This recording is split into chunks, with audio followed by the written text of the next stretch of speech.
Hi అండి. ఆహ్, ఇంట్లో పేరెంట్స్ పిల్లల్ని సరిగ్గా చదువుకోవట్లేదని, లేకపోతే వాళ్ళ స్కూల్‌లో టీచర్స్ సరిగ్గా చెప్పట్లేదని మనం రెగ్యులర్‌గా వినే complaint.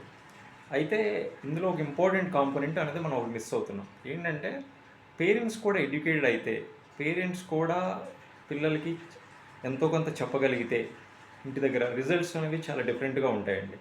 For example primary school, ఆహ్, సెకండ్ హై స్కూల్ లెవెల్‌లో ఆహ్, మన రోజువారీ జీవితంలో జరిగే చాలా విషయాల్లో పిల్లల్ని ఇన్వాల్వ్ చేసి, వాటిలో ఉన్న కాన్సెప్ట్స్ టీచ్ చేయటం ద్వారా మనం ఆహ్, పిల్లల్లో ఆ క్యూరియాసిటీని నింపగలం.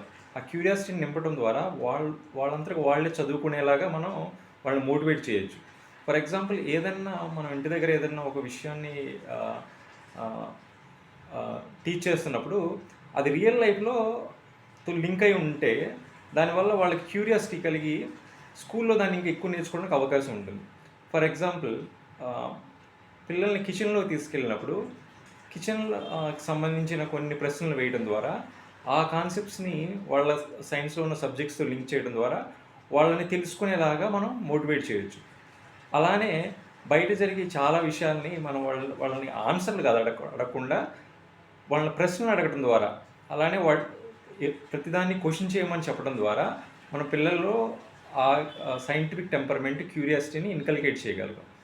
సో, ఫర్ ఎగ్జాంపుల్ రెయిన్‌బో ఉంది. రెయిన్‌బో ఎందుకు ఫార్మ్ అవుతుంది? వర్షపాతం ఇంతని న్యూస్ ఛానెల్‌లో చెప్తున్నప్పుడు, ఈ వర్షపాతం ఇంతని ఎలా తెలిసింది? వర్షం వస్తుందో లేదో అని వాతావరణ శాఖ ఎలా చెప్తుంది? ఒక డిసీజ్‌ని ఎలా డయాగ్నోస్ చేస్తారు? ఓకే. సో, అలానే న్యూస్‌లో చూస్తున్నప్పుడు ప్రతిరోజు ఏదో ఒక ఫర్ ఎగ్జాంపుల్ ఒక శాటిలైట్ లాంచ్ చేశారని వింటుంటాం. వీటికి సంబంధించిన ప్రశ్నలు మనం పిల్లల్ని అడగటం ద్వారా వాళ్ళు నేర్చుకోవడానికి ఎక్కువ అవకాశం ఉంటుంది. Thank you.